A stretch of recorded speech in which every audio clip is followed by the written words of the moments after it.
Audit report for the 2020 financial year has revealed a total cash loss of 114.9 billion euros for the period under review, citing gross financial impropriety across almost all government offices. The report found out that retirement details of overseas travels by the presidency amounting to over 3 billion were marred by discrepancies, inaccuracies and inconsistencies. Auditors found out that overpricing with over $12.5 million stolen and possible misprocurement in construction contracts at the Ministry of Defense. According to the report, clear evidence of using only particular suppliers for fertilizer contract valued at over $2.1 million at the Ministry of Agriculture. And there were irregular prices leading to unnecessary expenditure of at least $774,000. The same applied in acquiring cashew seedlings as well as errors in consulting services, resulting in the potential misuse of government funds.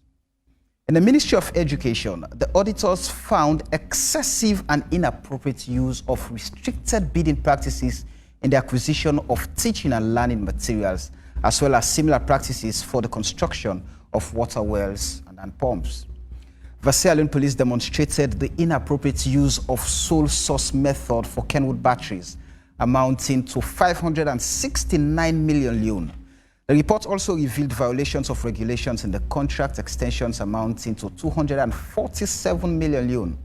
No evidence to show why, despite 100 stun guns valued at $88,000 not having been delivered, yet another 100 stun guns were acquired for $5,750, but appeared unfit for purpose.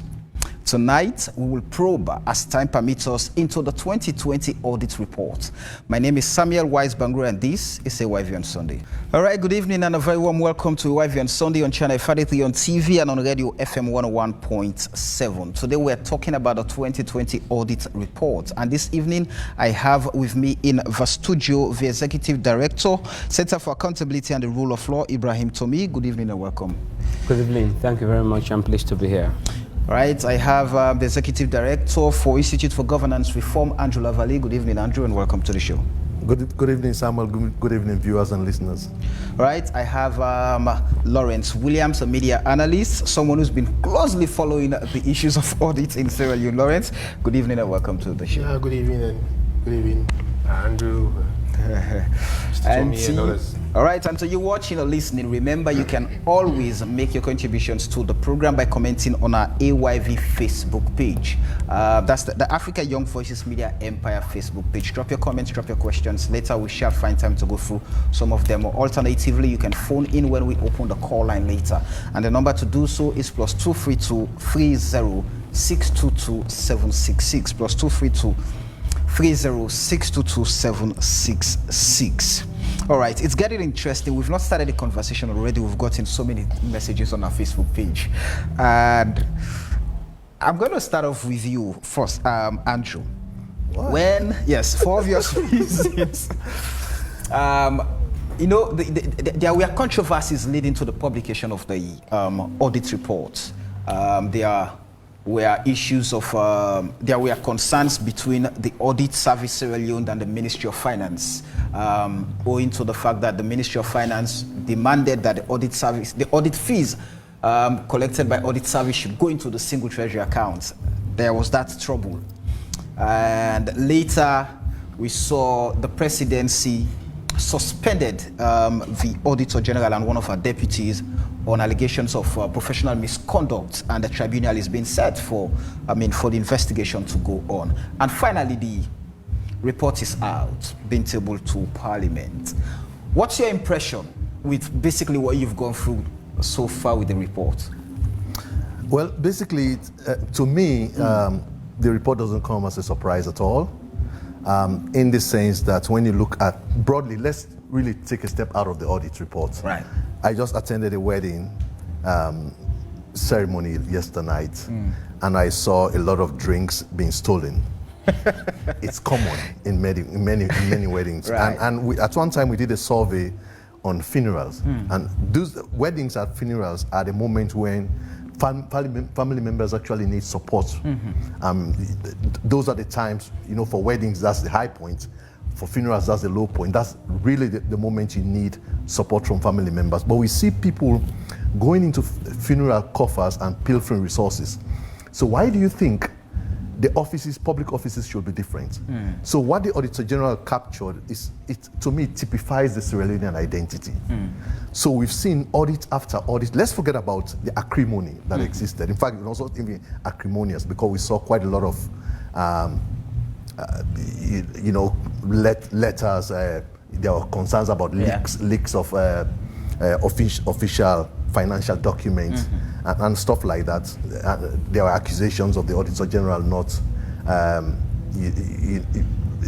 the charge of audit fees to multiple agencies, not going through single treasury accounts. So there are all of those, but that's really the technical issue. So when we went around, there was a case in point when it was myself, Ibrahim, from the executive director of CAL, and Vanora, Edwin, Marcella, and Ban, Budget Advocacy Network. We are concerned, for once, there was this tussle between the Ministry of Finance and the Audit Service. So one will argue that when there is a chaos, when there is a tension between the auditor and the auditee, you have cause to be happy, because as long as it's not malicious, because it shows that there will not be an opportunity for collusion. So we saw that as an opportunity. So we decided to weigh in to understand what the issues were. We met with Lara Taylor Pierce. We met with the Ministry of Finance, the Accountant General. We even met with members of the international community providing budgetary support to Sierra Leone. The idea was, let them have a round table, understand what the issues are, to de-escalate the tension that existed. So when I saw the audit report, I'm not saying that there is any malice in there, don't get me wrong. All of this report is really damning, and as a matter of fact, from the point of view of the Institute for Governance Reform, I believe all of these things raised by the Auditor General should be investigated. I'm happy that the Anti-Corruption Commission has raised alarm signals that the issues are going to be investigated. I think Sierra Leoneans should abhor corruption of any sort. It doesn't matter whether it's from your friend or from your political party or from the group that you like. I think if we approach it that way, it will make public officials take, our resources, treat our resources seriously. So to me, you asked me about broadly, how do I think about it? I never saw it as a surprise. I think what the audit report shows, and from all of our surveys on accountability on corruption, we did a survey on informal corruption and informal systems, where we asked the question whether are you confident enough to leave your maid to handle resources. We had over 65% of Sierra Leoneans say, no, my maid cannot handle my resources at home. Are you comfortable enough to leave your car in a garage without sending someone to actually have a look, have a watchful eye on it? We have a majority of Sierra Leoneans saying no. So there is quite a trust issue, and it's really founded on lived experiences. So there's quite a lot of swindling going on in garages, in homes. So the Auditor General's report, it did not come as a surprise. We have always argued that the definition of Transparency International, their definition of corruption, which is abuse of trusted power, public office or private gain, is quite limited, in the sense that you are just saying, let us look at the corruption within the public sector. It's quite limited, but the Sierra Leone economy, 90% of the Sierra Leone economy is actually informal. So while the Auditor General is doing quite a bit, and I understand, don't get me wrong, I understand why groups like Transparency International are coming from. They believe that if you get the public sector right, you can get other sectors right. But from a sociological point of view, it's clear that if we do not sanitize society, where presidents, where ministers, directors are drawn from, I think it will be a monumental waste of time. So that's why when I read this report, upon reading this report this afternoon, I was reflecting, driving to AYV, that this really typifies the Sierra Leonean system. Right. And it will be good we look at it in that light. Societal malaise. Tommy, let me hear your precursory remark on the report, because I read your post on Facebook. I mean, having gotten the time finally to go through the report, and whilst there are damning things, there should also be specific areas we should pay attention to. But generally, what's your view? Just give me an overview of the report. Obviously, it makes for grim reading. I mean, there are clearly a number of issues that have been raised in that report that every Sierra Leonean should be concerned about. But as I've often argued, and just to piggyback on Andrew's point, you see, we've gotten it wrong for a very long time in this country, and we'll continue to get it wrong if we make this a partisan issue, because this country is divided right in the middle. Now, when you make this an APC-SLPP issue, you know what is going to happen? It's going to be reduced into everything is bad, nothing is wrong, something like that.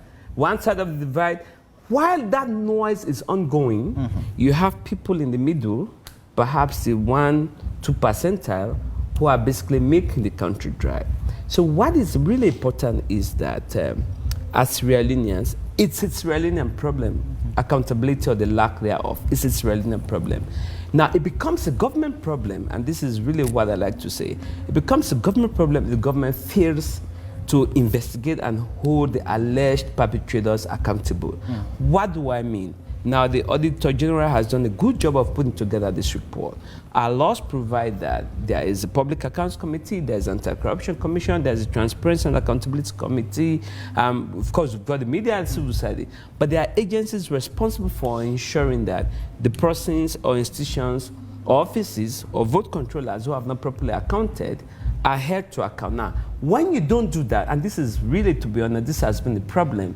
It's a good thing that you have a report, but it makes no sense if nothing is going to come out of it. However, I think we have to recognize the fact that in the last few years, in recent years, we've seen the ACC focus a bit more on this report. Don't get me wrong, there is still a lot to do, but the fact is that we will keep getting these reports with or without Mrs. Telopias in that office, as long as we do not make strong efforts to ensure accountability and recover public funds. But clearly, it shows that we need to step up in terms of, because there are two ways to look at it. There's a revenue side and there's the expenditure side. This report really focuses largely, I mean, there's an expenditure side of things which we'll talk about, but it's really talking about money that should have otherwise gone into government coffers that has not gone in there, either because due to waivers have not been properly managed. In fact, if you look at the qualified opinion, it's really in respect of, according to the Auditor General, she doesn't believe that accurate information for the purpose of audit scrutiny has been provided to that office. So we've got to focus on revenue mobilization. Every bit of it is important, but she's also tracked expenditure without supporting documents, contracts out there perhaps without due process. So those are the kinds of things. But again, nothing surprises me there, even if it's shocking. At least some of the accounts are shocking. What is now important, I think, for everyone is, where do we go from here? Is it going to be the same thing? And this is really also a criticism of both the media and civil society, and perhaps even some of the leaders. These reports come out every time you get outrage. It's a week-long outrage, and we move on. Nobody asks the important questions. How is it that we get these reports year in, year out? So this is not a partisan issue. When you look at the reports in the last 10, 15 years, exact same issues come up. The only thing that you can say that is a government problem is because we have not seen as much action by successive governments to make sure that the alleged perpetrators are held to account. Before I finish, in Ghana, there is the law that allows citizens, individuals, civil society leaders to institute an action against against vote controllers to recover, like a civil procedure or civil action, you go to court against, for example, the permanent secretary in a certain ministry to say, you have not been able to provide support documents for X amount of money. You seek recovery of that money. Once you get a judgment, or an order against that individual, you can go on to enforce it, and there are different ways to enforce a court order. Maybe it's too early in discussion to start talking about recommendations, but we've got to make sure that citizens are able to at least take action, legal action, to enforce some of those recommendations and indeed ensure accountability for some of those unaccounted for. And I use unaccounted for guardedly, because the point should be made that just because it says it's not been accounted for doesn't mean somebody has stolen it. Right. It's plain stealing, clear effort to make sure that proper procedures are not followed or value for money is not achieved. All right, Lawrence, let me have your opening remark on the audit report. I want to take a cue from Tommy, talking about the issues identified in this report reflect what has been reported on in previous years. In your intro, you highlighted some of the issues related to the Ministry of Defense, Ministry of Agriculture, the Sierra Leone Police, etc. Now, I wonder how those ones were captured again in this report, because in between 2015 to 2017, there was a specialized audit done on 5 MDAs: Ministry of Defense, Police, Agriculture, Education, and one other I can't remember. And all of those issues which were captured in this report were reported in that report. There was a specialized audit done on those entities because of the large portfolio or procurement activities they undertaken during that period under review. And those ones were captured, and that report was tabled in Parliament again. In fact, I wrote several pieces on that report, and we get to see exactly the same wording. I mean, nothing changed. Absolutely. You can go to the audit's website and look for that report. It's there. Generally speaking, we are losing a lot, and I think that government, particularly the executive and that of the parliament, have not done much to ensure that audit recommendations are taken seriously. When the COVID-19 audit report came out last year and that of the 2019 audit report, the Ministry of Finance convened a meeting of vote controllers and blah, blah, blah, instructed them to actually... By the way, before going to actions that have been taken or recommendations that have been profiled, well, I'm not actually... because I just that is very critical, and to see whether or not things have changed with efforts and commitments being made towards implementing recommendations in the audit report. Yeah, following that meeting, of course, they were instructed, they formed some form of committees to actually follow up on the recommendations. And so people are expecting that if that committee had been well constituted and tasked with that particular responsibility, most of the issues identified in the 2019 report, for example, will not have, surfaced in this current report. What is lacking, as stated in the report, is that we take accountability issues for granted. Year in, year out, you will see audit reports saying that tax deductions are deducted, in some cases not deducted, but those that are deducted are not paid over to the NRA. Where is the money going? I mean, we have to ask those questions. And this report is not just about central government. If you see what is written in this report about local councils, my God, it's too bad. Very, very, very bad. So the issues are glaring, and as Lavali stated, it typifies the Sierra Leonean identity. I hope I could You're right. Yes. It shows that quintessentially Sierra Leonean vote controllers or what have you, they are thieves. Permit me, I mean, I have no regret to say this, because from 2014, I've been following audit reports since 2014 to present year. Every year, we report the same problem. Every year, they do follow up on audit recommendations. How far? You will see that just, I mean, a very abysmal performance by various MDAs, local councils, in terms of implementing the audit recommendations. So it's like people don't care any longer about what Auditor General says or what issues they identify in their various MDAs. And in fact, normally they give them time, because you see, a lot of issues identified, there were no supporting documents as per the responses from the audited institutions. So one would find it very amusing why at the time of the audit, you don't produce the supporting documents to justify expenditures. But my brother, if ACC starts calling them now, you will see barrage, a dossier of files purporting to be supporting documents. But as I said, in most cases, in my view, in most cases, those documents are forged documents. I'm tempted to ask this question to Andrew. The fact that Lawrence just mentioned the 22 local councils that were captured and the money they couldn't account for. And you go again to the commissions of inquiry set up to investigate, government officials, past government officials who were accused of being corrupt or have mismanaged the resources of this country.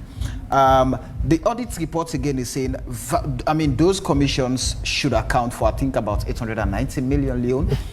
And if you go back to Parliament, since 2016, they've not debated the audit report. Since 2016, they've not debated the audit report. And this is where those who come from society, we send them, go and represent the general Sierra Leonean in that particular well. We're not getting it. So I'm struggling to put the question right about society and what is really happening with those we've appointed, those we've elected, and those we've chosen to go and represent us at, be it the executive or the legislative level. What should be done at this point? It's a difficult question. But let me just start with the answer, then I will come to the sum.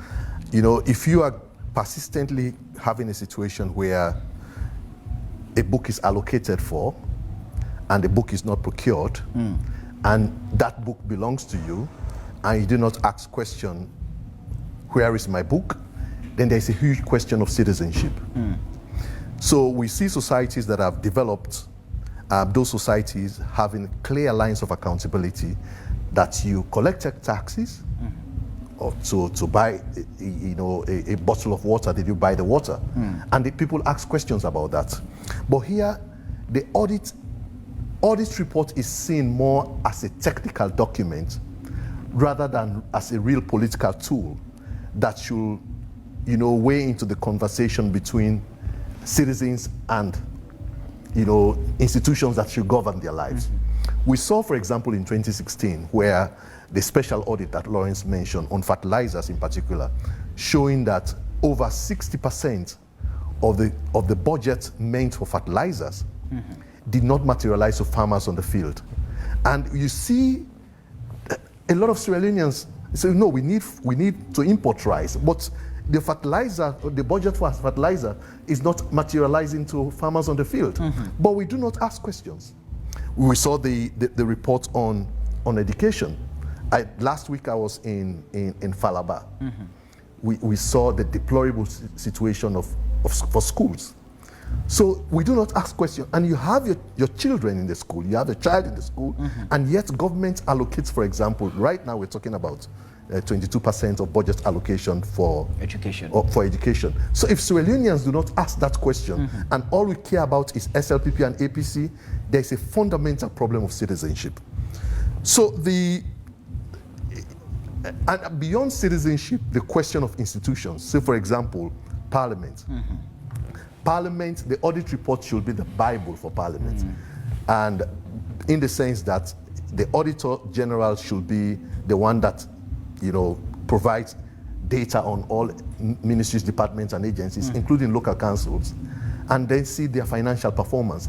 So if Parliament, from 2016, 17, 18, 19, 20, 21, failed to look at audit reports, so it means then that house is not much concerned about accountability.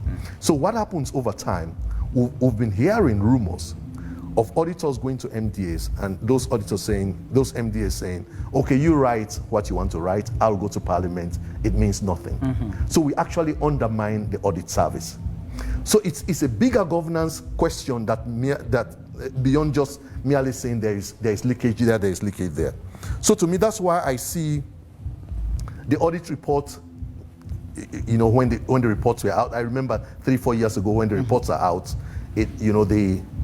the current ruling party, they take the report and then, shout about it. Now is the opposition taking the report, shouting about it. So it's really about everybody, where do I stand in relation to power? Not how do I look at the resource as my own resource. But what is very telling is the audit findings on local councils. Let's forget about the central government. It's too far away. But you have your own local council that should be delivering services to you. And the Auditor General says, this your council, Bo District Council, Bombali District Council, monies we are giving to them to deliver service to you, those monies we are not accounted for. And you shout about APC, SLPP. It means what politics has done over time is to blind us as to what is good for us. And you know what happens? All of what you're seeing today, the divisions, is being bred by corruption. The division that we see is being bred by corruption. It's when you have a situation where a few people want to be in control of the resources. So what they do for a country that should be so united, in Sierra Leone, almost all of us speak the same Creole. We all eat the same cassava leaves. So there should literally be no division. But because a few people want to control resources, they make the country appear to be so polarized, so divided. So I disagree a little bit with, I don't know whether Ibrahim was talking about 2% of people who, there are, the percentage of Sierra Leoneans who do not care about one side or the other is way above maybe 2%. There are many Sierra Leoneans who do not care about this, who do not care about that, but they just want to have a country that performs better, to have a country that delivers services. But too often, we've allowed extremists to shape the conversation. And that's why, to me, it's really disappointing. And too often, I think, Samuel, we've had personal conversation about this. How is it that conversations like this are not hard unless we always have a situation where the media, they bring APC, bring SLPP. If you bring those, those interest groups to conversations like this, they will argue till morning and you will find no solution. So the first thing to me, we've seen societies, say for example, you don't even go too far, like Rwanda, where they have prioritized performance contracting. So if you allocate 100 million leones to the Ministry of Agriculture, at the end of the year, the Minister of Agriculture, it's not just going to tell the president that the $100 million you gave me, this is what will produce. You have to tell the Rwandan people. Until we have that mechanism, corruption will not die. There's corruption in America, there's corruption everywhere. But until and unless we have a governance system that prioritizes delivery and that makes citizens know that this is what I'm doing. One ministry that I can single out that is really standing out as a good example is the Ministry of Education, where you clearly know that this is what we want to achieve, and this, so you begin to see how do you link resources to. Let me ask you this question on citizenship. Citizens do not get the opportunity to demand accountability, sometimes because they do not get to know firsthand what is happening with this particular ministry or this particular agency, how this particular agency is expending money on their behalf, especially when they've been, those monies have been budgeted for to do this and this. So they only get to know that, oh, so this money was given for this, and they did not give account how it was expended when the audit reports are out. So how many people understand the audit reports? So it starts with citizens understanding what is their entitlement in a year. And there comes in publication of performance contracts. So if, for example, if the Ministry of Health, there's a publication, say for this local council, for Bombali district, this is what we want to achieve. Sometimes it's difficult for, for citizens to see health outcomes in tangible terms. Yeah. Maybe it may mean reduction in maternal mortality by 3%, but you can find ways of translating that by saying, for example, the number of mamide with a diner na makiniya with a reducer, they will understand that. But if you just allocate resources and there is no measure of performance, to me the clearest way ministry to give measurement of performance is the Ministry of Agriculture. If we are getting $80 million per year, how is that going to raise employment? How is that going to reduce hunger? How is that going to reduce importation? So we need to be clear about that, or else every year we'll come and sit in places like this debating the audit report, and it becomes a technical conversation between the few people that understand what these numbers mean. And in the end, it means nothing. Putloko will stand behind red, and Bo stand behind green. And that becomes the future of Sierra Leone. Let me ask Tommy this question.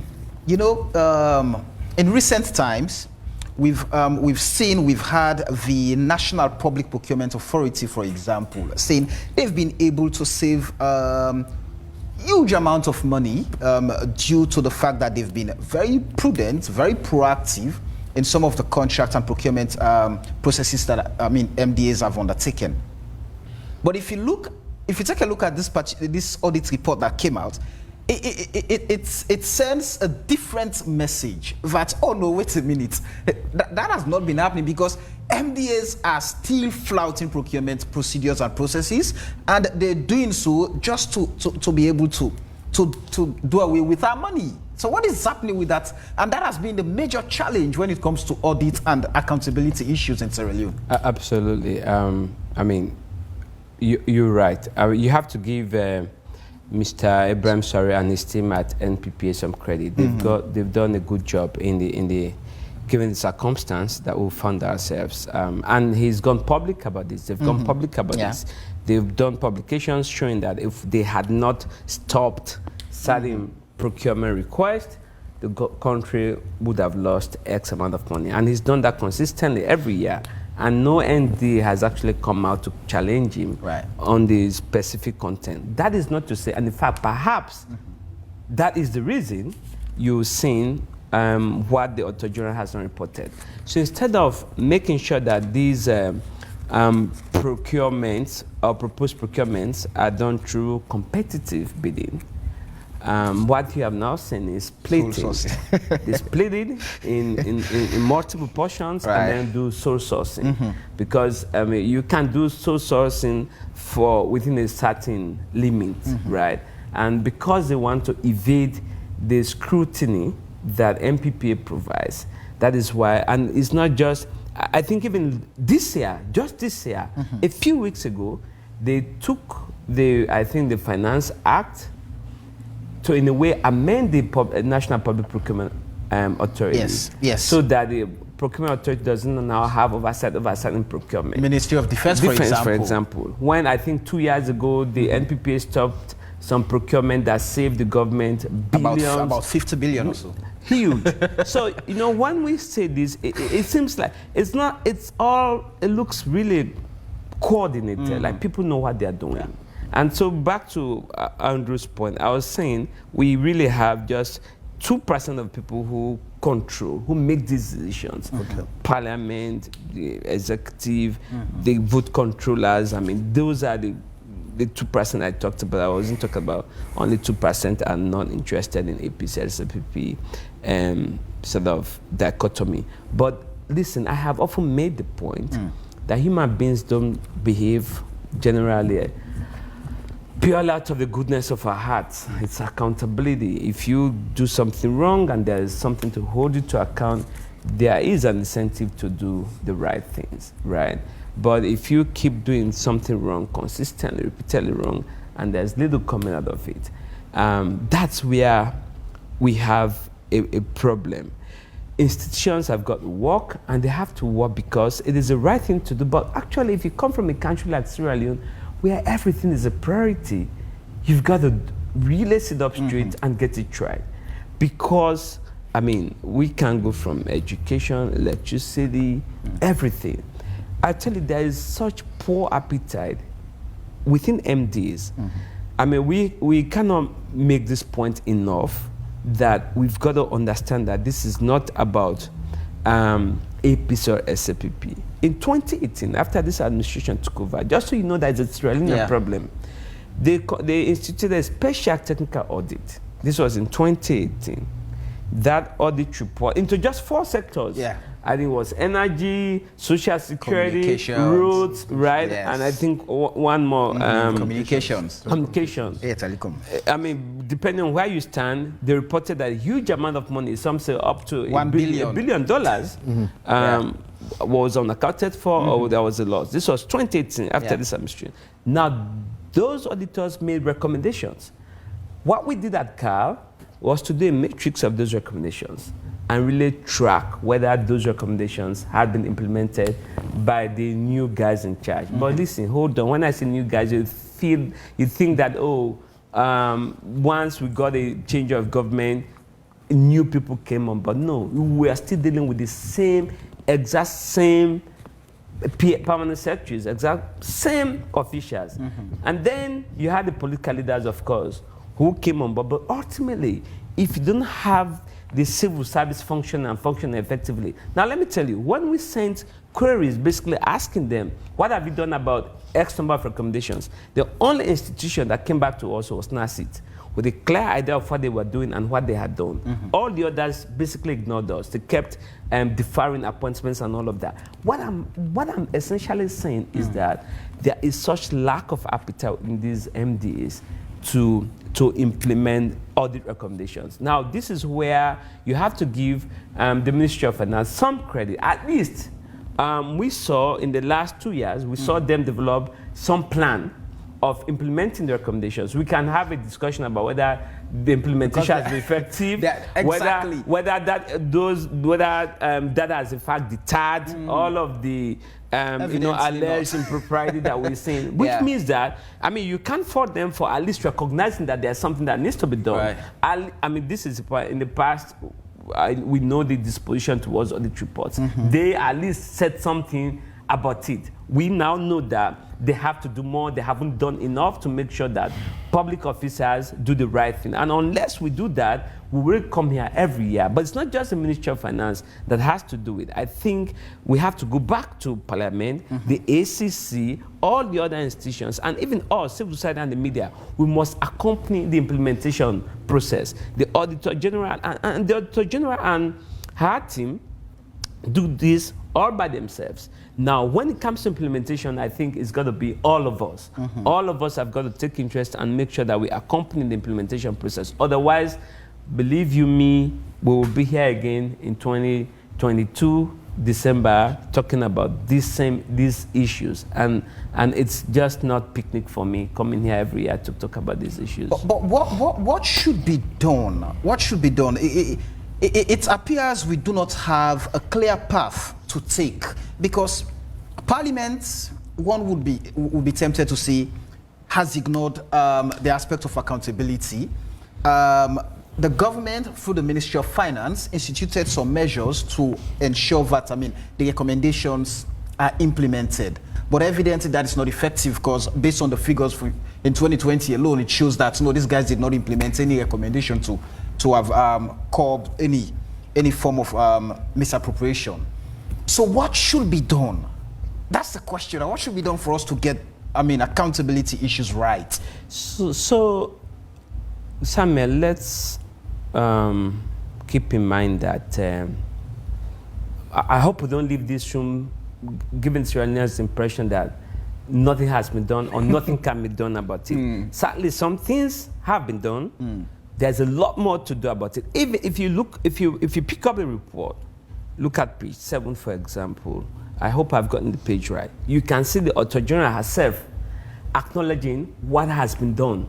For example, the introduction of technology in sort of revenue assessment, collection, and all of that. She recognizes that progress. She recognizes progress in other areas. And these are part of the recommendations she's previously made. So yes, some progress has been made in a number of areas. However, there's a lot more that we have to do to make sure that we prevent loss in revenue, make sure that we account properly. And that's what can be done. For me, systems, right?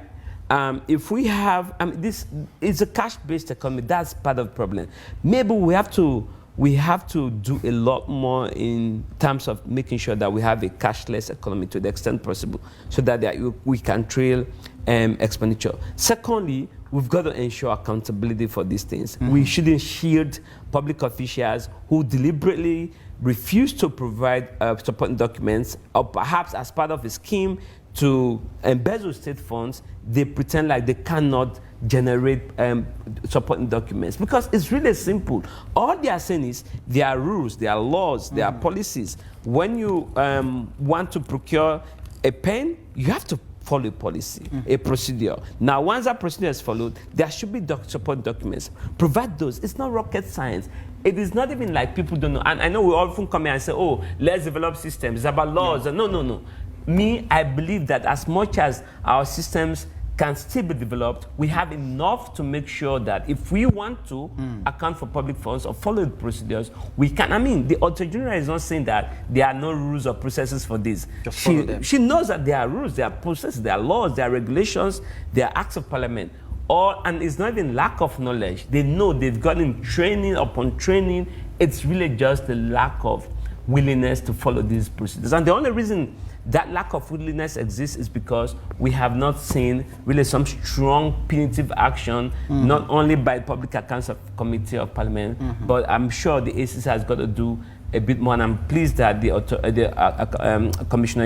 Commissioner of ACC is now coming in a press conference on Monday, hopefully to tell us the steps that they are going to take. And that's where, before I conclude, I think we've got to take our constitutional review process a bit and work on it as quickly as possible, because I do not, for the life of me, believe that ACC. When we had when we did the Constitution in 1991, we didn't have an anti-corruption commission. We now have an anti-corruption commission. Perhaps Public Accounts Committee and the ACC should share that role and ensure that the ACC can come in on these matters without even giving deference to Parliament.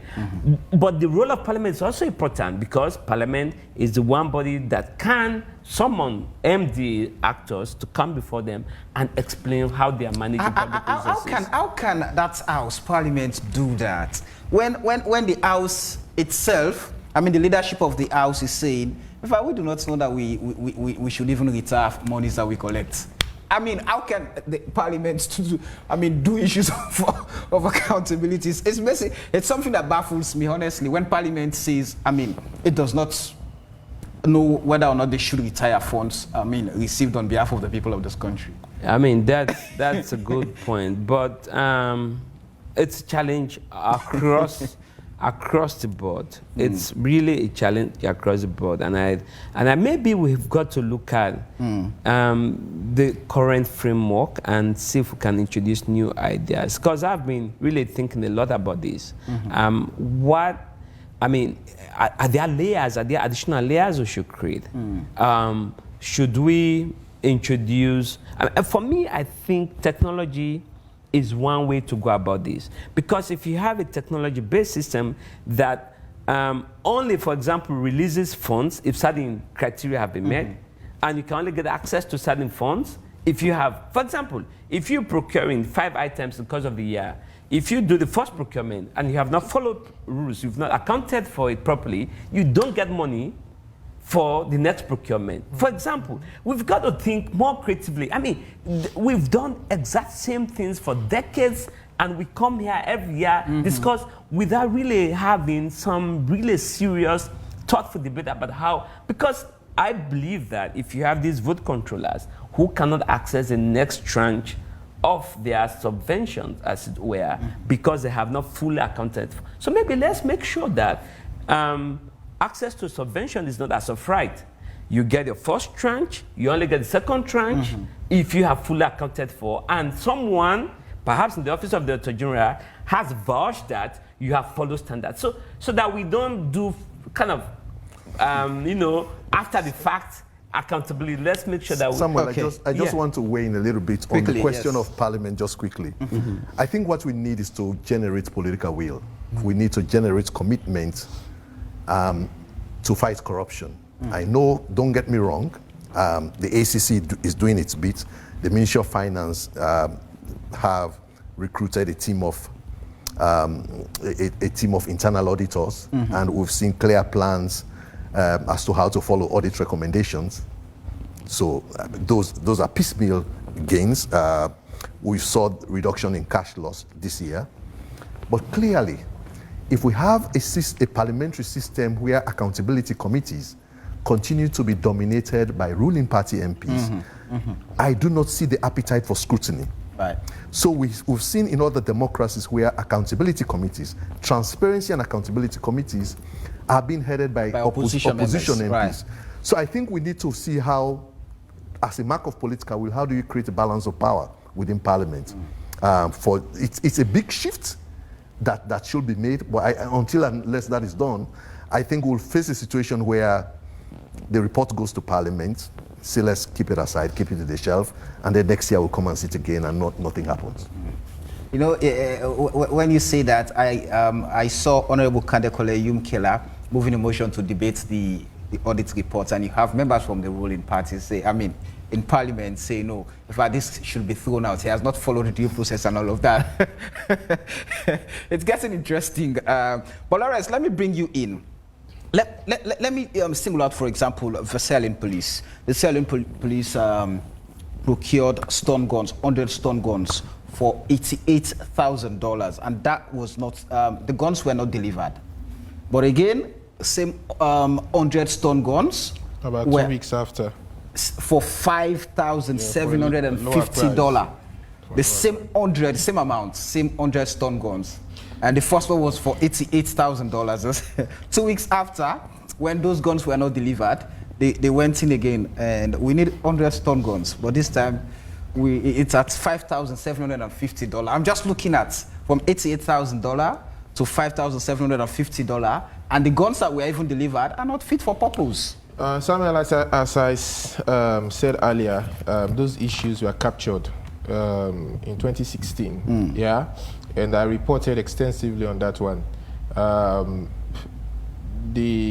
want to actually focus my attention on the current year, the 2020, which reveals a loss of 113.9 billion. And 2019 and 2020, there is an aggregate loss of about 126 billion. Now, it's important to note that in 2020, President Bilio declared 2020 as a year of service delivery. And it's during that period that we now see huge losses to the state. And I remember at that time, IGR published a piece requesting for the president or cabinet to set benchmarks or deliverables and blah, blah, blah, so that we track the service delivered by the various MDs, and that was not done. So we begin to ask ourselves, what do MDs do with the money given to them? And it may interest you to know that there are certain institutions, certain MDs, they will complain about delay or non-receive, non-payment of their allocations. But you see guys in those MDs, living an affluent life, right? So you begin to question, these are MBA that does not have money, they do complain, but yet we see them living an affluent lifestyle, and they have no other business they are managing. They solely and wholly rely and depend on what they get from that particular MBA. So you begin to wonder what they do with some of these monies. Yeah. In this year, I could recall the WFP, World Food Program, did a food vulnerability and sustainability analysis, which reveals that about 66% of Sierra Leoneans are food insecure. We have the whole Ministry of Agriculture, for example. We have this seed certification agency. We have so many other agencies, yeah, and we still depend largely on import for our staple food. So I think conversations around what the auditors found or identified in the Ministry of Agriculture, should be a focused discussion, for example, so that we begin to ask the relevant questions and begin to draw these responsible persons within those institutions to appear before the public and discuss about it. Yeah, you talked about Parliament. Last year's report, 2019 audit report, stated clearly that members of Parliament were unable to account. Right. Andrew mentioned, talked about giving the privilege to opposition MPs to head the Public Account Committee and other transparency committees. But it was the same Parliament we saw a ruling member, a ruling party MP in the person of Tawa, heading the Transparency and Accountability Committee, scrutinizing, for example, Salcab prior to its privatization. Unbundling, right. Or unbundling, as the case may be, but we all know Salcab has been sold to a private company, Zudlab. And he highlighted a very significant issue, that the president had told Parliament that same year that Salcab was making profit. So if the business was profitable, why privatize it? That question was thrown to the minister.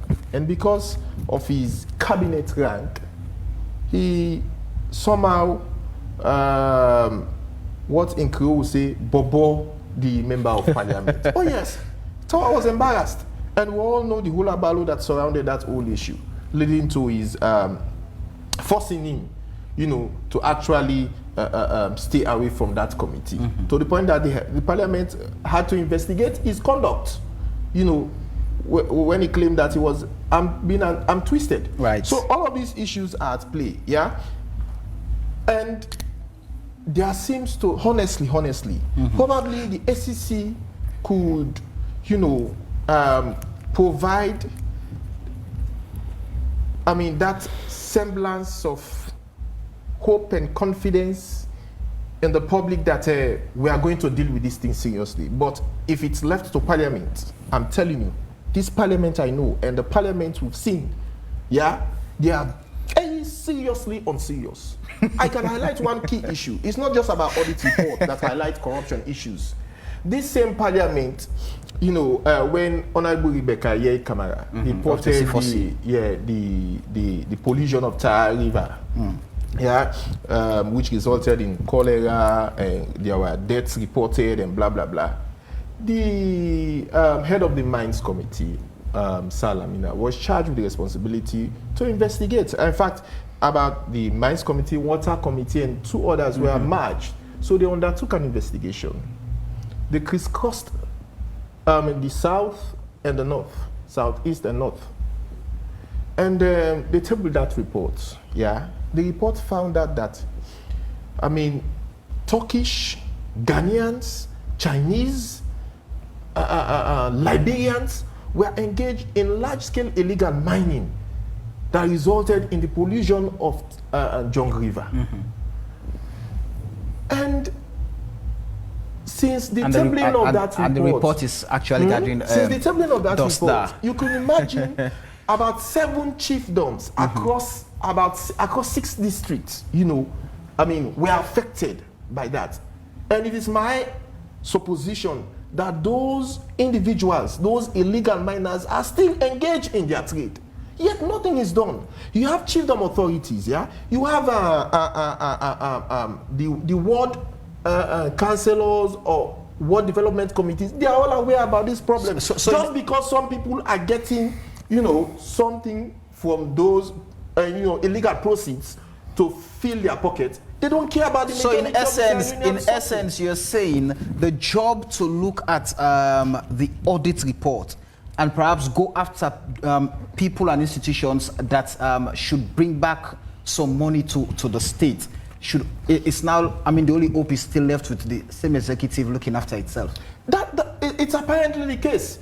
Because, for example, he highlighted the Auditor General recognizing some gains, like the electronic cash register being introduced by an NRA. NRA, right. Now, about was it last month or 2 months ago, the NRA discovered that a lot of businesses, big businesses, it may surprise you, I don't want to name names here, very big established businesses, were not using the electronic cash register.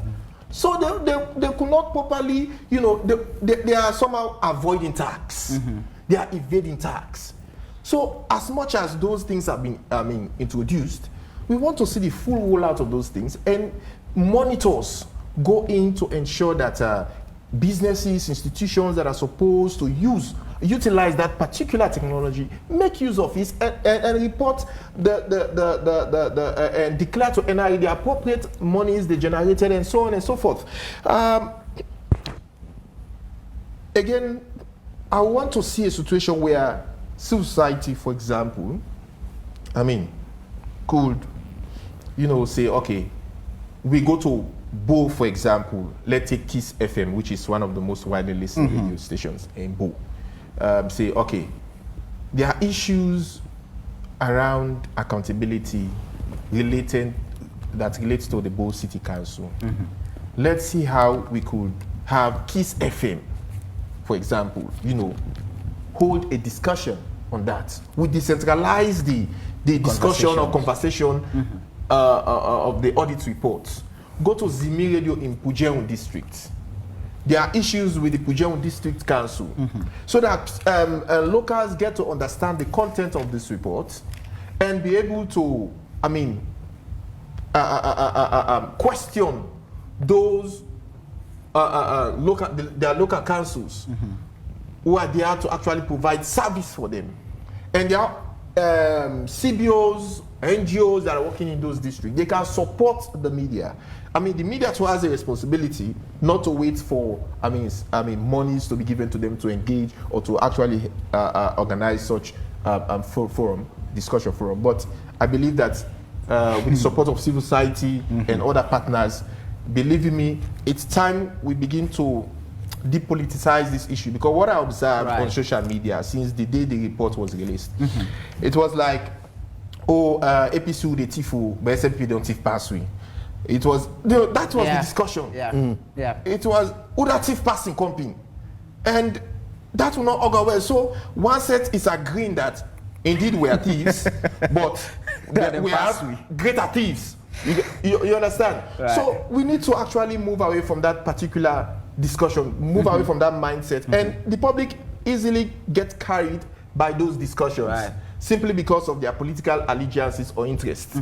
And only the media and credible civil society organizations can actually change the narrative, profile solid analysis, comparative analysis of these problems. So as you say that, let me bring in Andrew. As you say that, in our quest now to elevate the conversation, you cited the Ministry of Agriculture, for example, and the audit report is saying, they have this particular set of fertilizer suppliers. They always give contracts to amounting to about $2.1 million. But at the end of the day, you go to the farms, you do not get to see the fertilizers.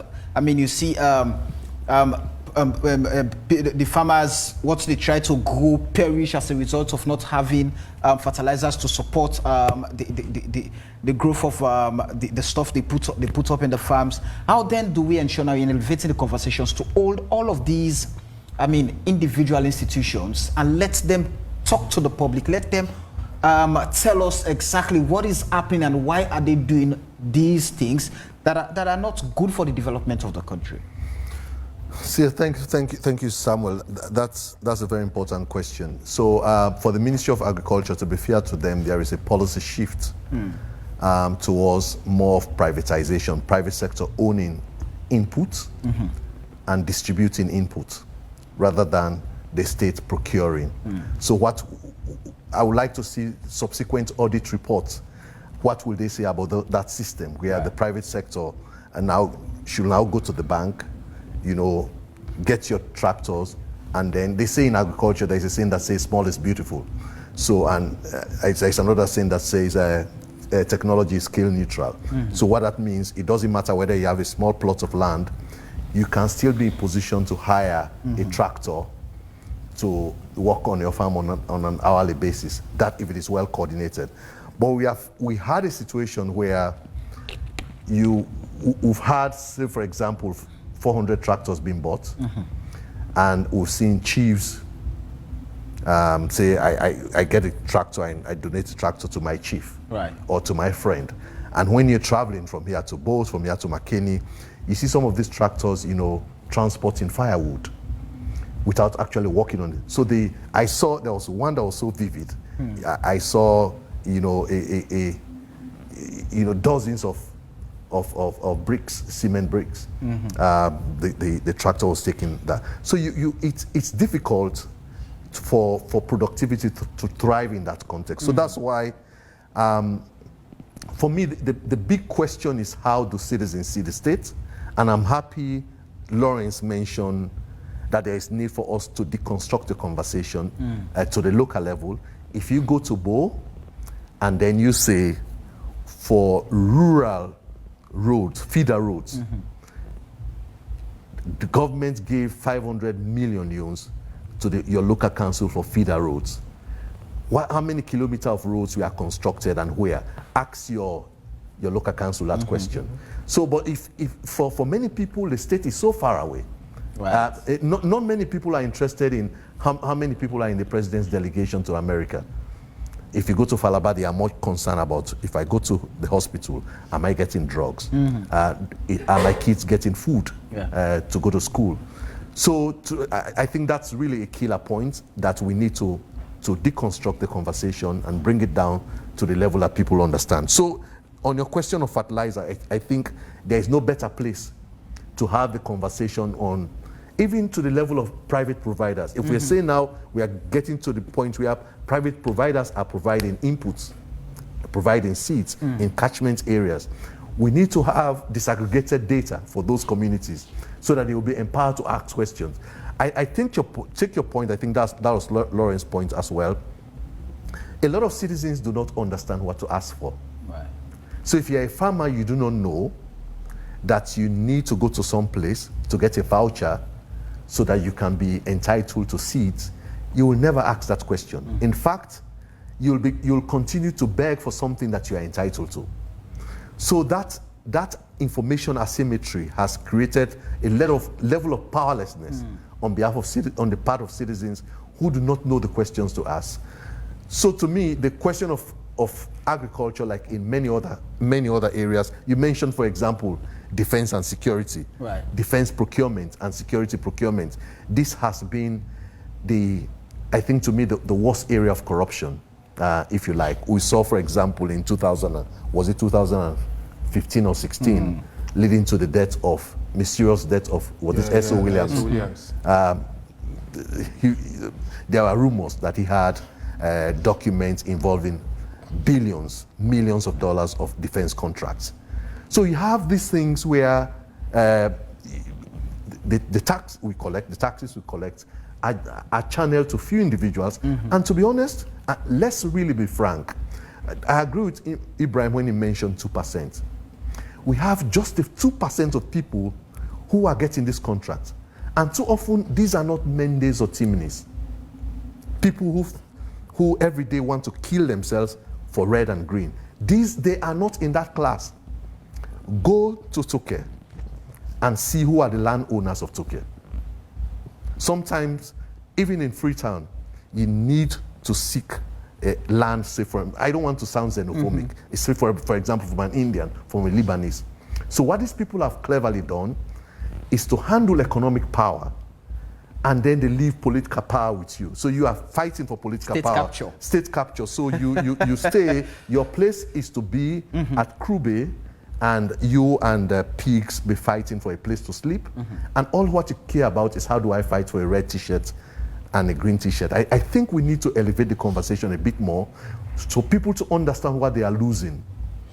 I believe that's not, a lot of Sierra Leoneans have not gotten to that point, that we are losing so much because we are thinking this way.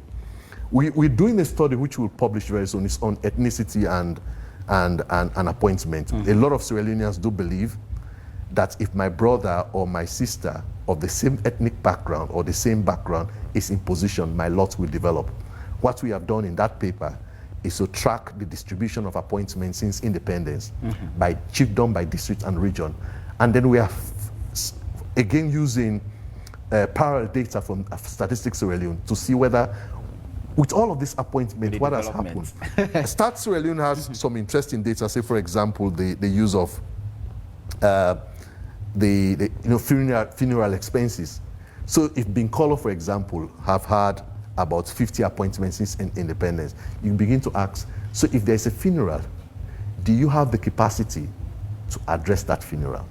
Stats Sierra Leone has all that. And what we are beginning to see, there is no correlation between the two, between appointment and living standards. Right. So I think we need to, and this is where the media can help, for us to people to understand this is what we are losing by saying, you know, we are in Pujong, we are descendants of FM Mina, and this is where we stand, or we are in Tonkolimba, this is where we stand. So there are many ways that those arguments are panning out. Even the current census debate, where we had about 120 billion that was lost in 2015 through a census where the data is being questioned.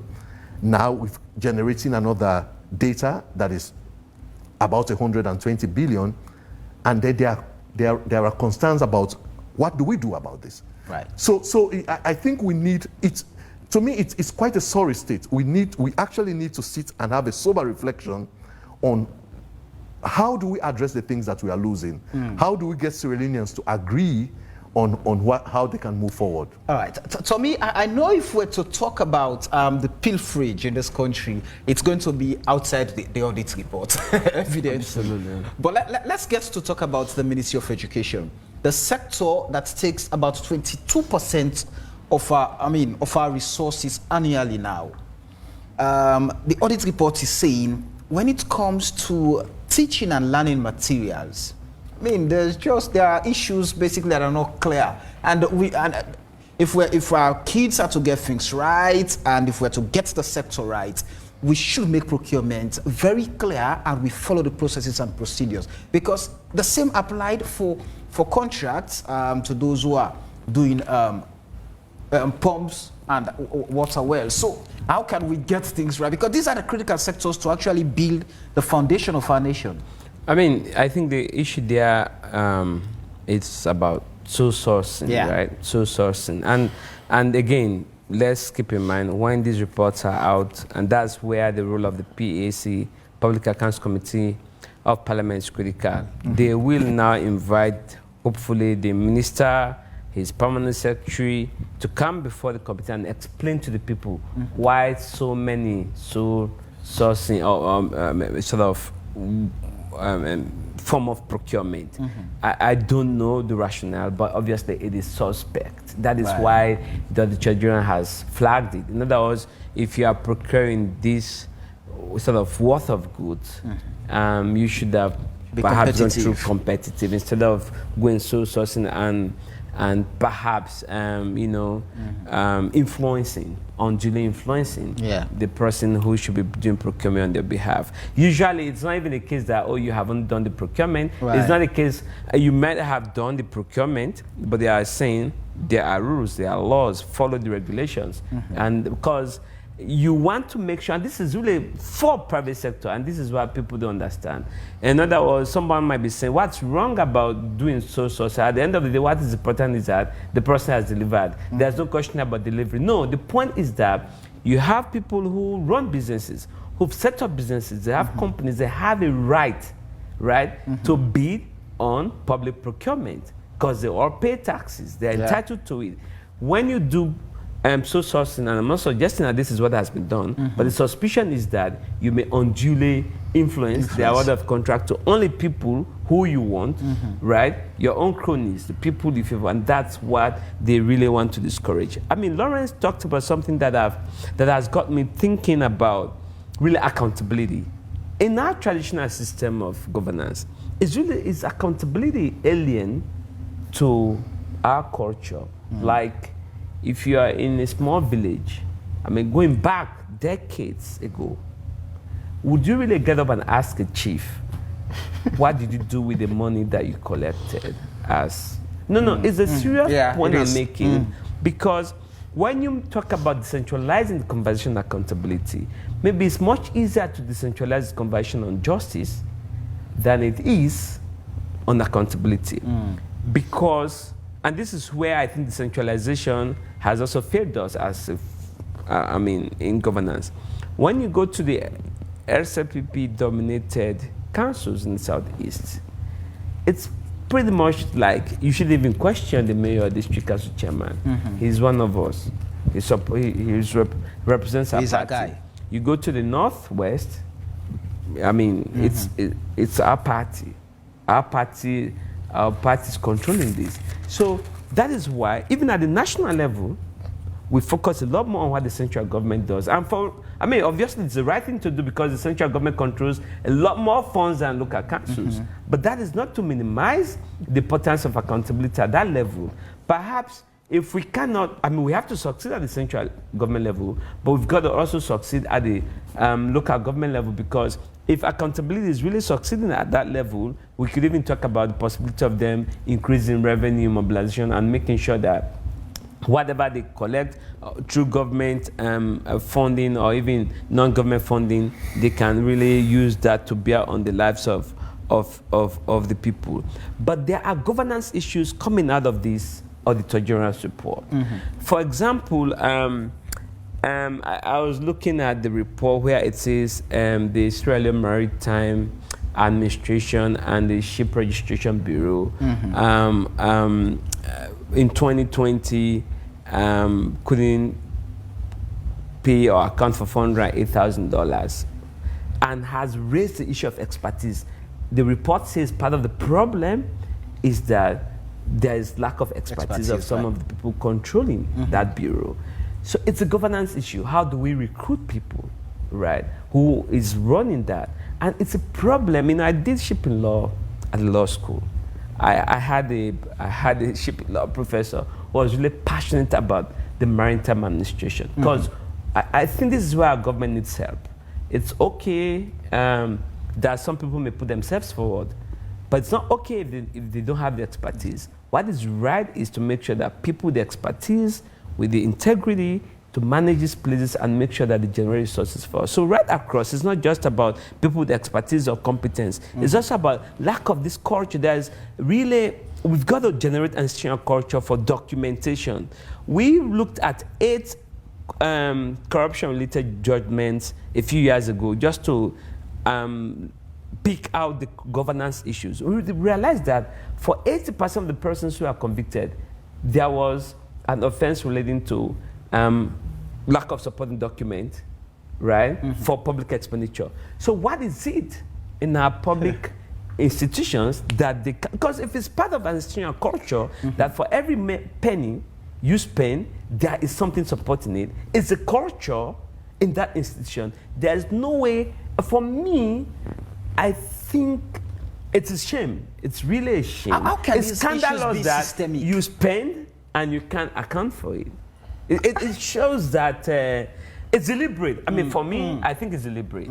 There can be no excuses for spending something that you cannot support in terms of documentation. At the very least, let us say, okay, documentation is incomplete, but to have presented zero documentation in support of some public funds that you've spent is inexcusable, which is why I honestly would love to see vote controllers, because ultimately it rests with them. I know the politicians control these ministries in a sense, but they shouldn't. The vote controllers will tell you, peers will tell you, oh, if the minister says sign out, you should sign. But you shouldn't refuse to sign. What you should insist on is making sure that proper processes are followed, there is documentation. Even when pending your signature, I mean, will lead to some problems in the future, because we saw in the COI some of the persons of interest who were let go because their signatures were not on those documents. Absolutely.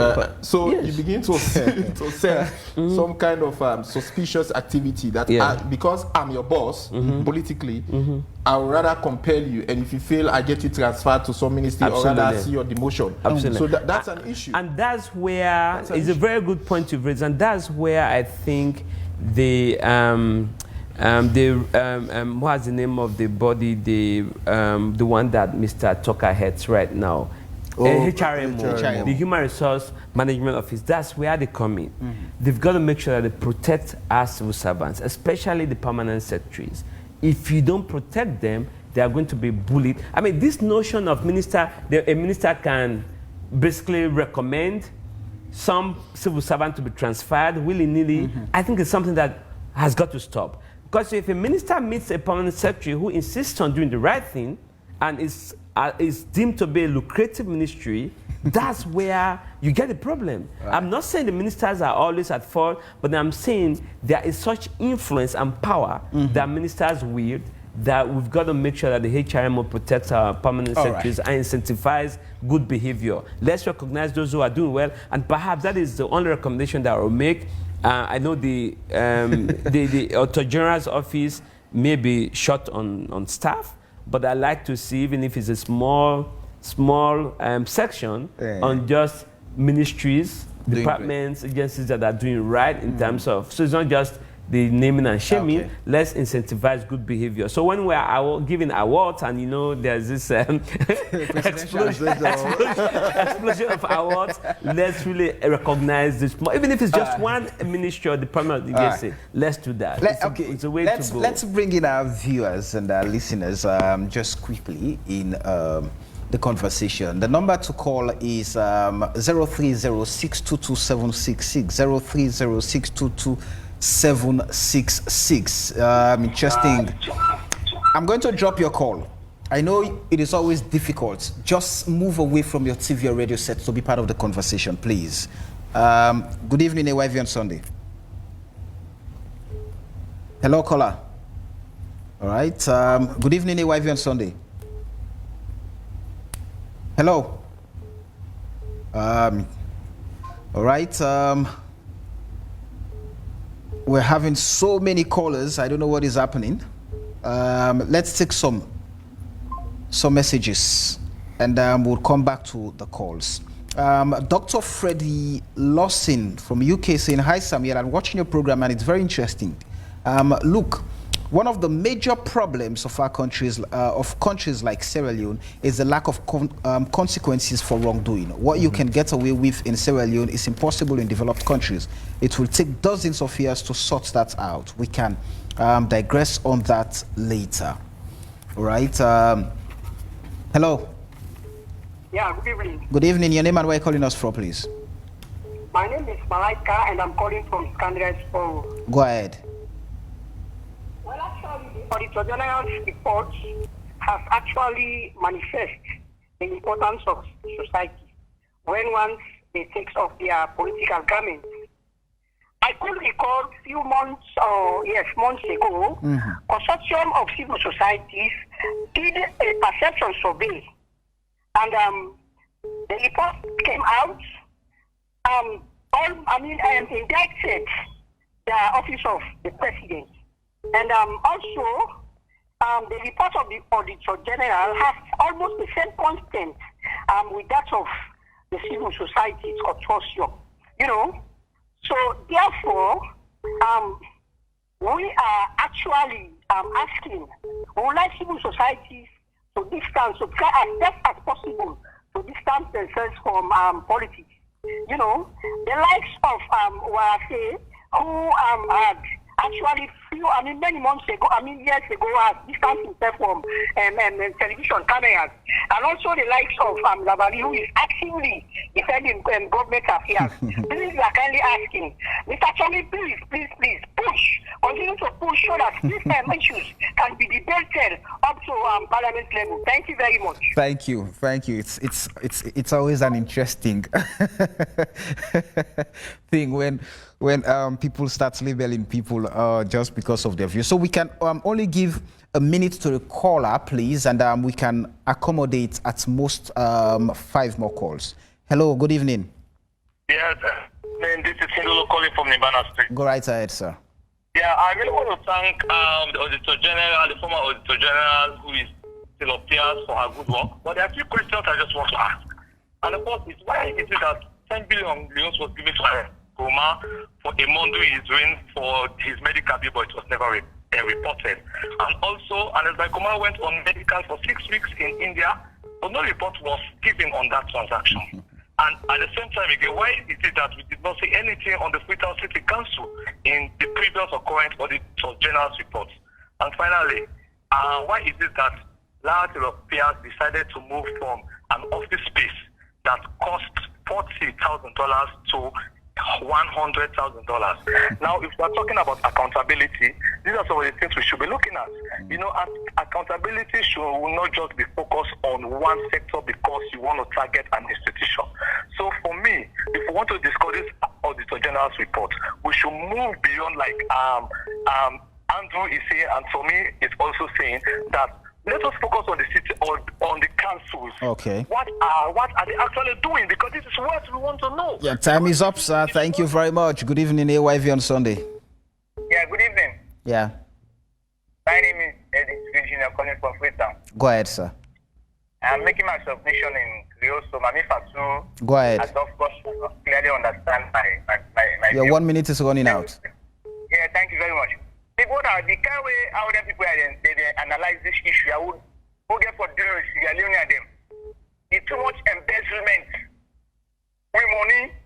The people that the kind way they analyze this issue, you know, since at all, we are talking about 2020 audit report. Then they go 2015, 2020 this, 2016. No, we are talking about 2020 audit report. When I deal with them properly for let people understand. But no proper submission of them. They don't make. And this is very sad. And the program is not even safe because what is they expect for let them talk? Let them talk them. The border. The only thing for 20 what they come out with it's too fair for them. In fact, not all things that they deliver to the people at all. You know, they talk about the president, the kind of duplication, this that will happen. Prince, you know, it's fake receipt every day. Nothing like that is not mentioned. Thank you. Thank you. Thank you. That is why you have the opportunity to talk about it now. 3 more calls. Good evening, AYV on Sunday. Hello. Good evening. Hello, Sam. I'm sorry, I'll have to drop your call. Move away from your TV or radio set, please. Good evening. Hello. Hello, good evening. Your name and where are you calling us from? John Parker Sr. Go ahead. How are you doing? I'm good. Really, it's like what is happening in Sierra Leone with regard our monetary system, auditors report, and all the rest. It's very, very appalling. Because if we could reflect a little retrospectively, the SEC was giving reports about certain negligences or certain corruption in Parliament, you know, how Parliament was being run, MPs taking bribes here and there and all those things. But when they tried to probe into it, I don't know whether they went in depth, it was concluded that they were lacking policies, procedures, and processes that we are not in place, you know, to question certain issues.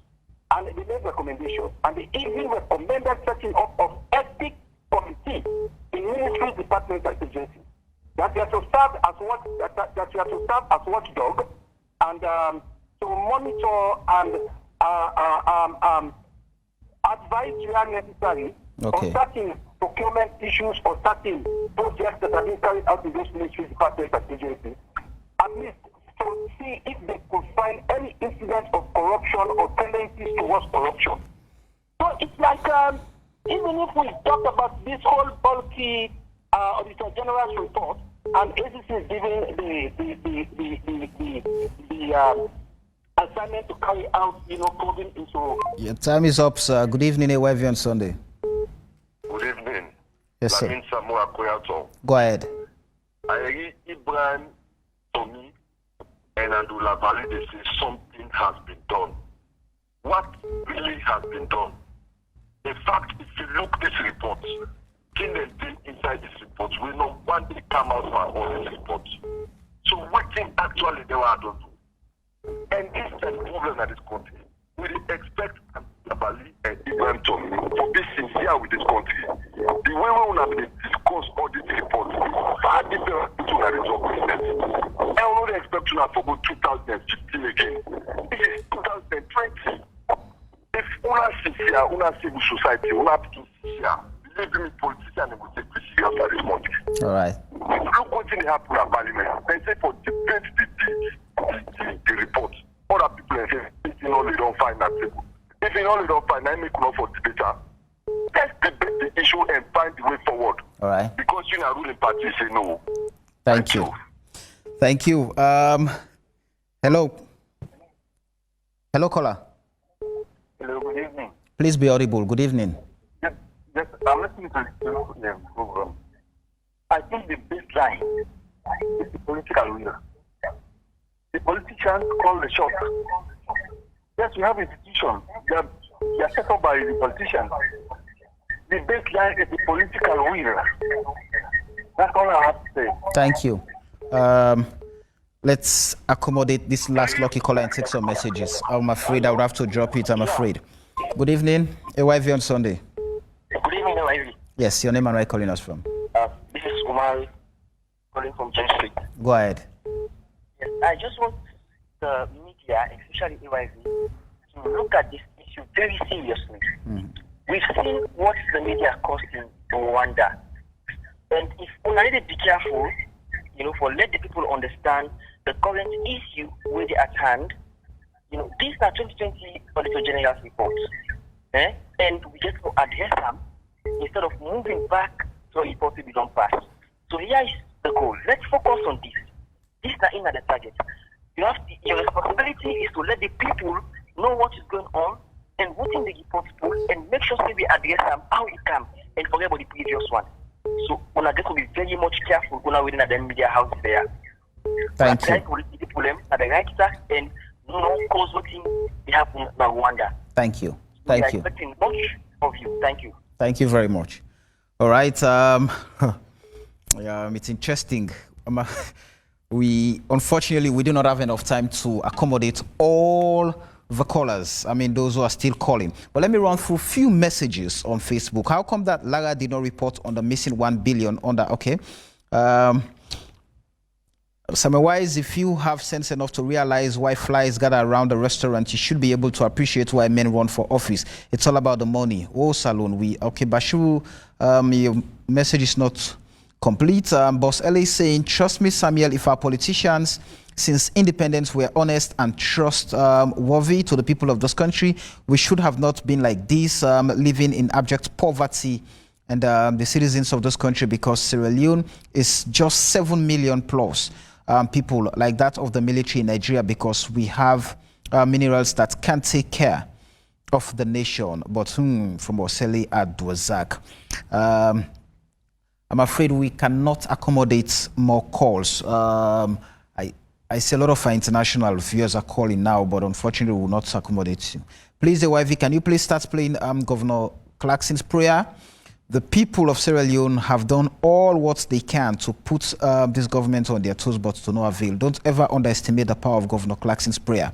Ask the generation of Pakaba and Pasheki, because in Sierra Leone these days, it's like corruption and the frequent flying of the president are competing. So sad.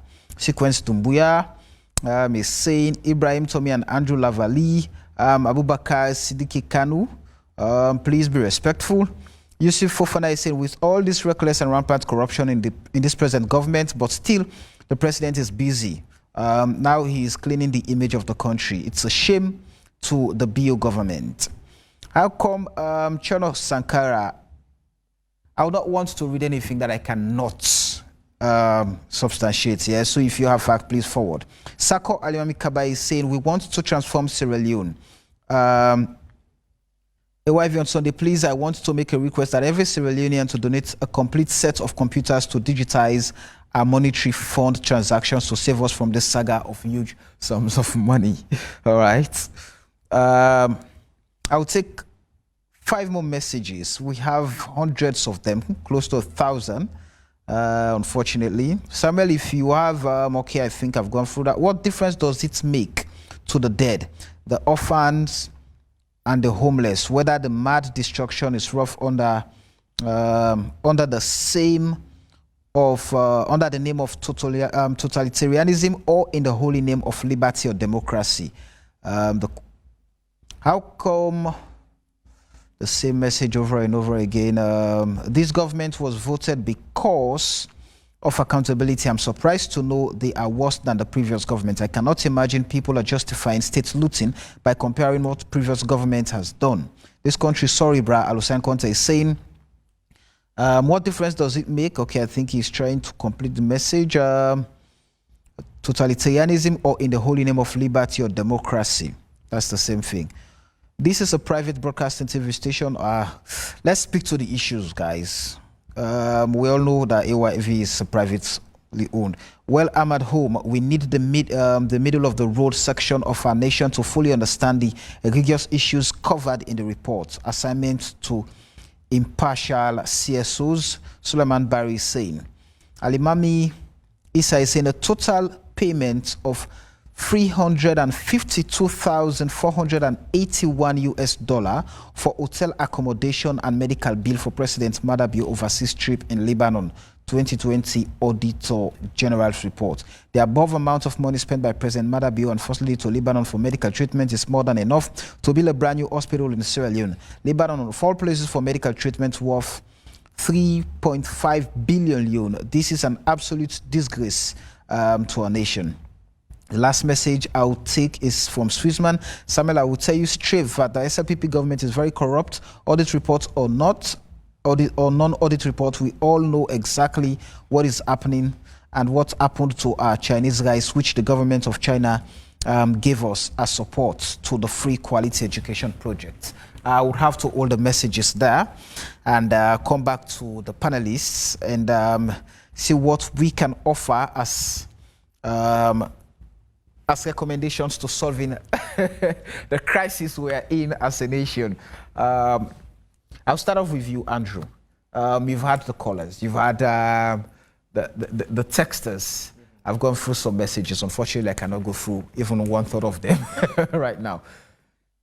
They are concerned that corruption is killing Sierra Leone. And you've been a very prominent activist. One would want to say you are an integral component within the governance structure. So as a way of building a path or laying the tracks to a destination where accountability and transparency can become the hallmark for a nation like Sierra Leone, where should we start?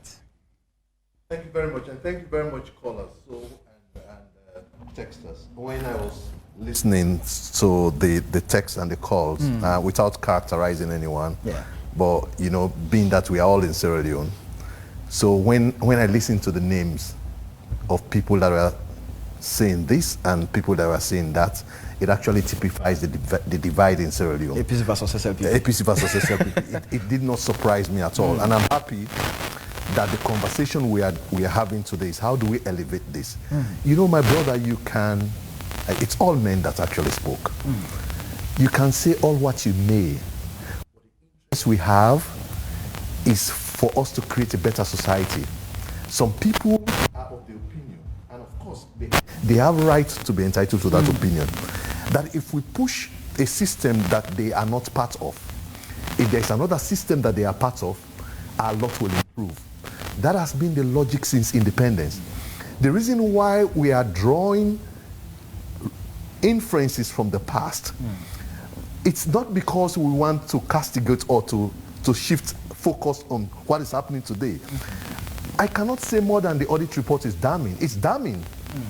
What the caller said about the expenses on the Lebanon trip is there to read. We've seen expenses, presidential expenses in the past, presidential expenses now. The question is, how do we stop it?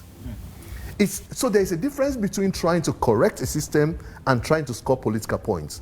For me as a governance commentator, and by the way, I actually go beyond activism. So what I do is, how do I ensure we situate the state to deliver results?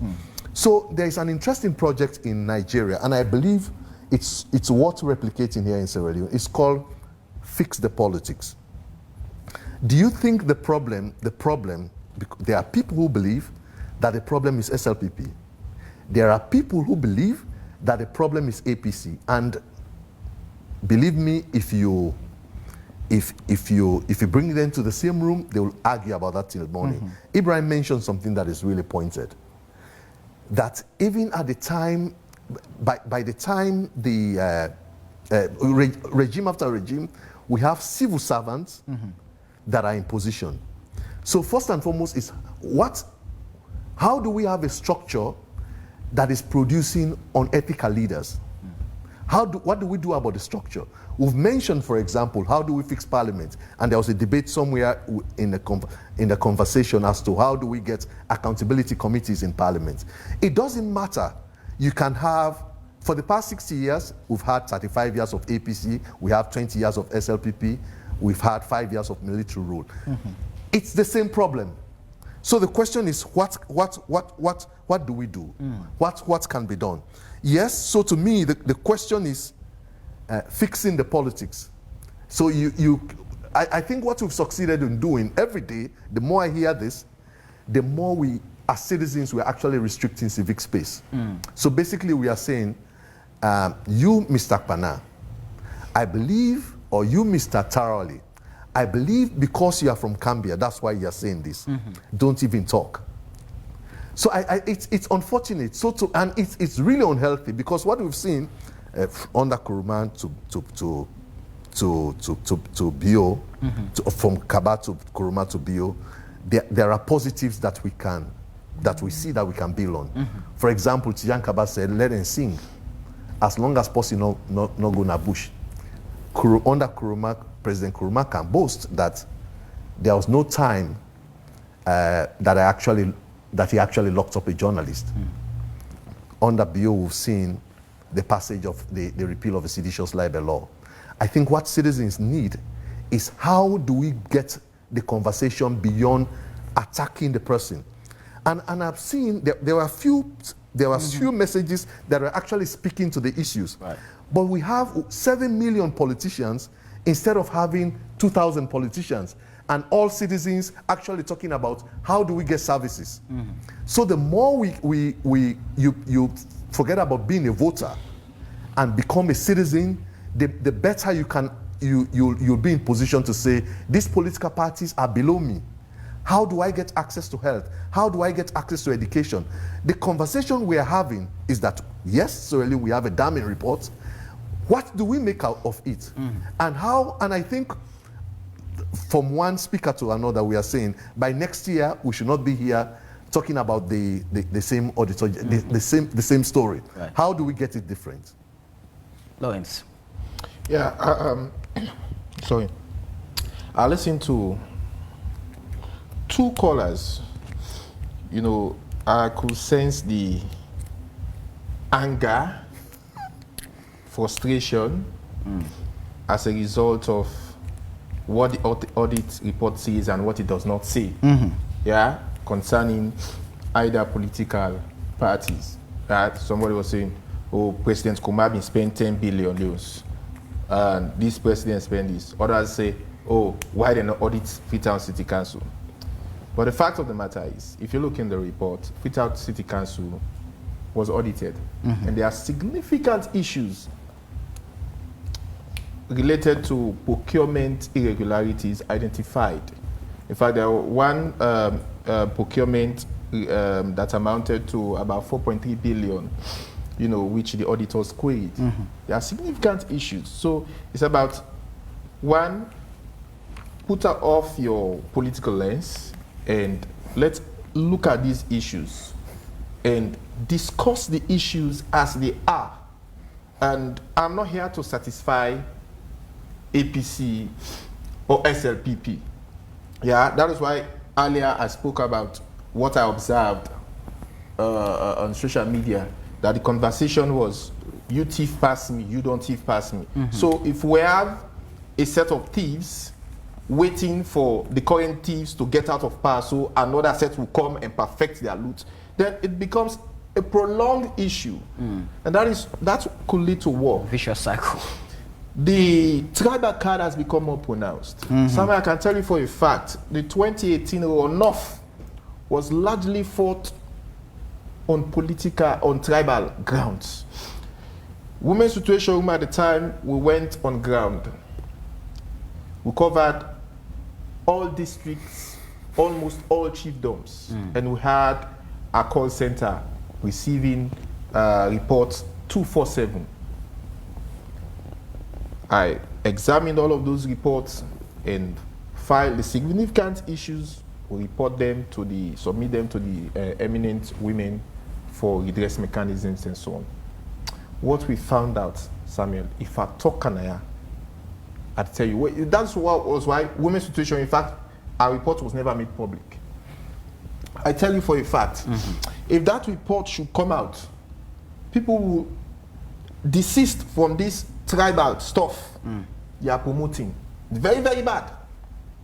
It will destroy this nation. When you look at the issues identified in the report, these are issues that the auditors report year in, year out. What can we do collectively? I mean, let there be a citizens-led approach or a citizen-driven conversation around these issues. So that if the ACC comes out to say, we are doing XYZ, you do not need Lawrence Williams to go and monitor the ACC to come and report to you. You should be concerned whether the ACC does what it ought to do or not.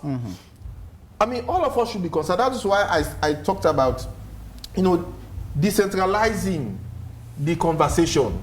Take it to Bo, take it to Cambia, because all the councils are, we are audited and issues are very glaring. If they know what their councils have misappropriated or unable to account for, very, very abysmal performance by these local councils. And these are primarily responsible for service delivery at that level.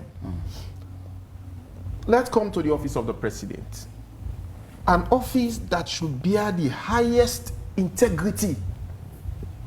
You submitted what could be termed as fake receipts or forged receipts or forged documents. Afrobarometer, when it came out, was it early this year or late last year? It was in April. Yes, and alluded to corruption within the office of the presidency. Carl's reports also speak to the same thing. So the president should be concerned.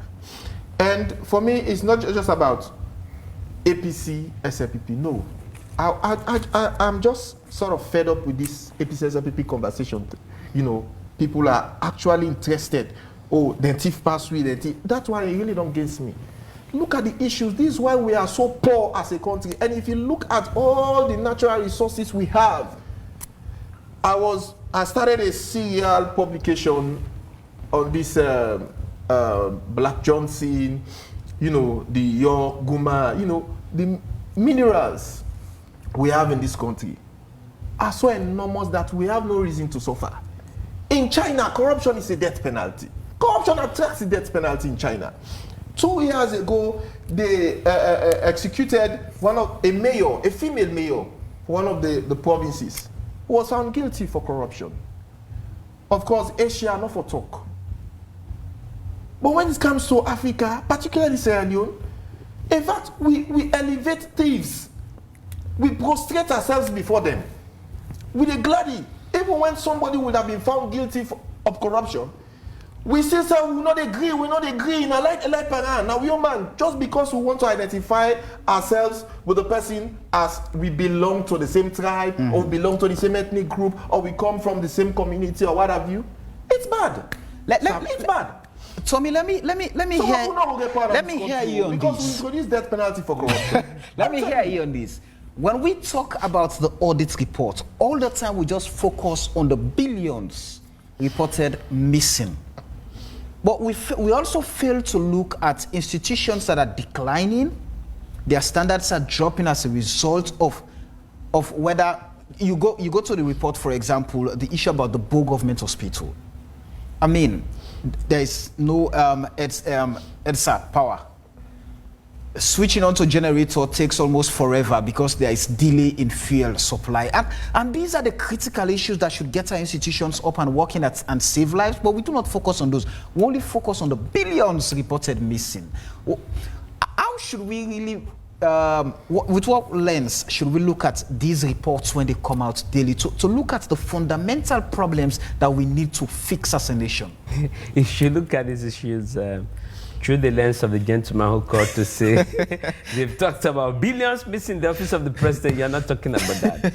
You see, I'll get to your question in a moment, but there is, just to reinforce Lawrence's point, the danger, and actually Andrew's point as well, there is a declining civic space and a declining space for enlightened conversation. I bet a few of those angry callers have not even read 3 pages of that report. They've just lashed onto snippets that they've Social had media. out there, and they're now running with it. For them, their interest is really not fixing the problem. For them, their interest is come here, 1 hour, 30 minutes or 2 hours, just spend your time saying, oh, this government is corrupt, or APC or SFP is corrupt. I have never, in my more than 10 years activism, used the expression APC is corrupt, SFP is corrupt. There's nothing like APC is corrupt, SFP is corrupt. It's about the people who work in these institutions. You really want to tell me that the guys who are stealing diesel, fuel, or petrol across the various government health care centers are either APC or SFP? Do they care? Don't you know that APC members and SFP members collude when it's about their economic or financial interest? You really think ultimately this is about your APC or SFP? It's bigger than your APC or your SFP. I mean, this is really a personal note. My younger sister had a sick child at the government hospital here in Bo. I was there a few weeks ago. I was told that young mothers really who have just given back like less than 3 days are asked to get up at night, go and buy gloves. At 10 p.m., 11 p.m., they wake them up, get up, we need gloves, go and buy gloves. It's as bad as that. And then somebody is there, he or she, or he, for the most part, has access to some calling card, calls in and thinks people are only here to promote some interest. I mean, I'm sorry, some people cannot really survive or at least get decent life or decent comfort outside their APC or SM politics. I am bigger than that. At the risk of sounding arrogant, I'm bigger than that. I've worked in this country for close to 20 years. I've never ever worked for any government of Sierra Leone. If I needed to put that out, let me say that to that person. It's not my business that your political party is in power or is out of power. My business is to support governance. But let me say this. Somebody said this, that impunity is part of the reason we're here. The first caller said that, and that is really what it is. You talked about death penalty for corruption in China, right? Lee Kuan Yew in Singapore, his friend basically took his own life because he feared the consequences of having being convicted of corruption. So at the heart of it, and this is what I have said repeatedly, at the heart of it is lack of accountability, impunity, for these clear crimes. The ACC has done its own bit, but I think there's a lot more that we have to do, fix the system. But let me also make the point about why should we just focus on 2020, or why should we go beyond 2020? Even the Auditor General's report hasn't just focused on 2020. She's done backlog reports going back to 2016, 2017, 2018, 2019. Nobody's trying to innovate the seriousness of the issues that have been raised for 2020. We have, we've talked about this. I've given an interview to the BBC. I've blogged about this. There are major issues, but Samuel's point about, let's look at some other institutions. Okay, the billions are important, and ultimately it's about the billions. But really, attitude to service delivery, you go to university, they are telling you about how basic university lecturers, educated people, basic rules, standards are not being followed. Correctional services is a human rights issue. And usually you have to commend the audit service Sierra Leone for this. They focused on the correctional services, right? They've talked about what is lacking, how inmates are being treated. No, for some people, we shouldn't discuss these governance issues. We should only come here and talk about APC politics. And that is why, believe you me, we will continue to talk about this, because unless people understand that this is a Sierra Leonean problem, and Andrew has given the numbers in terms of how many years these political parties have changed power. Our problems have not gotten any better, right? So ultimately, it's about us, the people. Believe you me, we set the standards. If the level of acceptability for corruption, for wrongdoing is so high, such that we can defend our brothers and sisters who are accused of corruption or even indicted of corruption, we shield those who are in power because they are close to us and they are believed to be corrupt. Our problem will remain the same, and that's why we are where we are, and that's really the problem, that citizens feel that it has to be my own political party before the problems of this country will be solved. Listen, I understand. It's your right to belong to a political party, and I have no interest of any problem with any political party running this country. What we are interested in here as governance or advocates is to make sure that when you're in power, you do the right thing. And we have to go back to show that the problem started many, many decades ago. We have to do that, and I will do that. No apologies. I couldn't care less how angry you are. All you can do is to vent. There's nothing you can do about it. All right. Let me give Andrew a minute. For your closing courtesy. Thank you very much. So I would like to close with Ibrahim's closing, that the past is worth discussing. We'll continue to talk about the past. We'll continue to talk about the present, and we'll continue to discuss the future. Because the only way we can shape the future is when we talk about the past and the present. Let's discuss the politics for a minute. We've had PMDC trying to become a third party to win elections. It did not happen. We've had NGC and C4C. It never happened. And like the Democrats and Republicans in the United States, Sierra Leone is a de facto two-party state. So if it's not SLPP today, it will be your APC tomorrow. You are better off, for you that are criticizing, you are better off having a leader within your party that is ethical.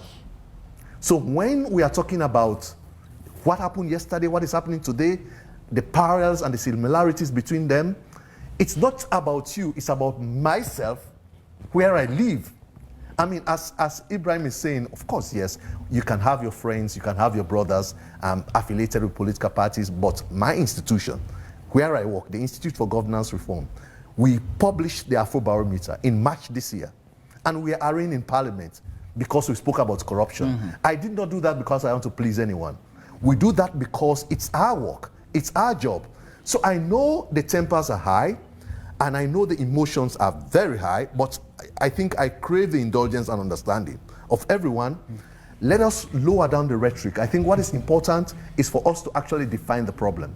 Since the war ended, we still have over 70% of young people that do not have jobs. Just yesterday, I was driving by the beach.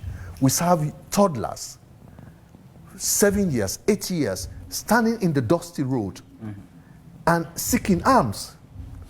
That is not the future of Sierra Leone. We have to talk about these things dispassionately. If we are talking about functioning of hospitals that have not been functioning under previous administration, under the current administration, we have to talk about those attitudes. All right. Not the colors behind them. It's really, right. sorry, find one quick minute. It's all of what you see play out there, it's really contest between and among elites.